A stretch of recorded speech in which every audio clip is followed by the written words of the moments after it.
दोस्तों नमस्कार, मैं रमू सिंह। चलो लोकसभा का टिकट मांगते हैं।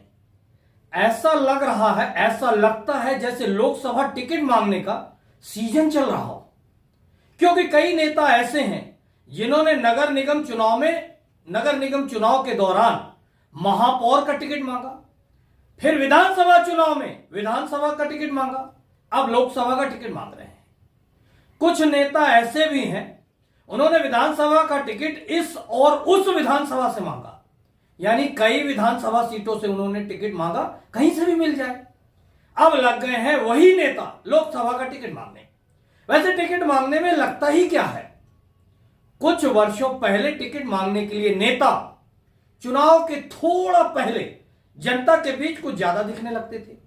किसी के अंतिम संस्कार में शामिल होने के लिए शोकग्रस्त बनावटी चेहरा लिए इस यात्रा में शामिल होकर शमशान घाट में अधिक समय बिताने लगते थे। मगर शमशान घाट में एक जगह बैठने के बजाय कई लोगों से बातें करने में वह समय बिताते थे। लोगों को अपने आप लगने लगता था कि यह शमशान घाट में अपना चुनाव प्रचार करना शुरू कर दिए हैं या टिकट के दावेदार हैं। फिर यह नेता किसी भी शादी समारोह में शामिल होने जाते तो वहां समय से थोड़ा पहले पहुंचने लगते, मुख्य द्वार पर खड़े ऐसे हो जाते, लोगों का स्वागत कुछ इस अंदाज में करते जैसे इन्हीं नेताजी के घर के किसी चहेते की शादी हो रही हो। जो नेता आने में थोड़ी देर कर देते, देर हो जाती, उन्हें मुख्य द्वार पर खड़े होने की जगह ही नहीं मिलती। वह थोड़ा अंदर जाते और कुछ ऐसे खड़े हो जाते जैसे समारोह के अंदर आने वाले हर व्यक्ति की निगाह उन पर जरूर पड़े। यह सभी दृश्य देखने के बाद एक काफी रोचक कहानी याद आती है। बहुत ही मजेदार कहानी है। एक घर में गमी हो गई, एक व्यक्ति का स्वर्गवास हो गया। इस व्यक्ति का स्वर्गवास किसी दुर्घटना में हुआ था। घर के सभी लोग काफी शोकग्रस्त थे। एक व्यक्ति काफी गमगीन सा चेहरा लिए सबसे आगे बैठा हुआ था। अंतिम यात्रा में भी आगे आगे देखा जा रहा था। फिर रोज सुबह और शाम गमगीन चेहरा ले आकर घर में बैठने आ जाता। तभी घर परिवार रिश्तेदार आपस में एक दूसरे की तरफ इशारा करते, यह महाशय कौन? इशारे में ही लोग जवाब देते, हम नहीं जानते। आखिर सब्र टूटा, किसी ने पूछ ही लिया, क्या आप जाने वाले के अभिन्न मित्र हैं? वह बोला नहीं। क्या आपसे कोई कर्जा लिया था?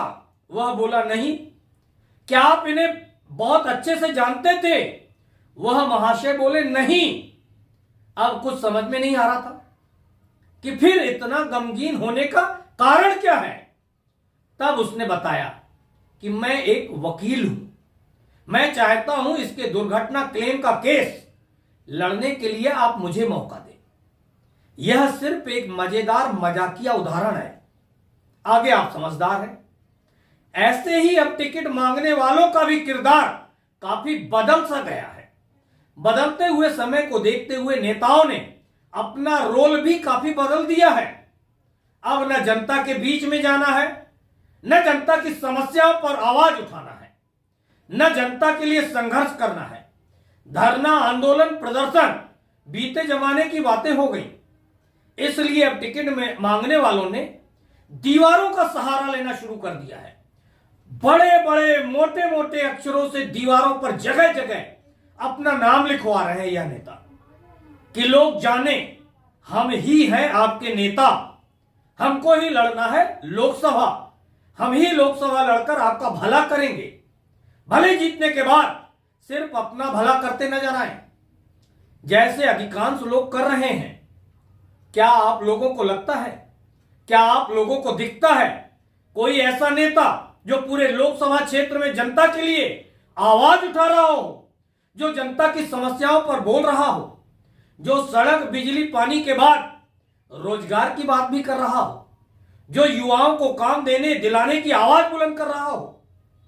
दीवार वाले नेताओं को दीवारों पर रहने दीजिए।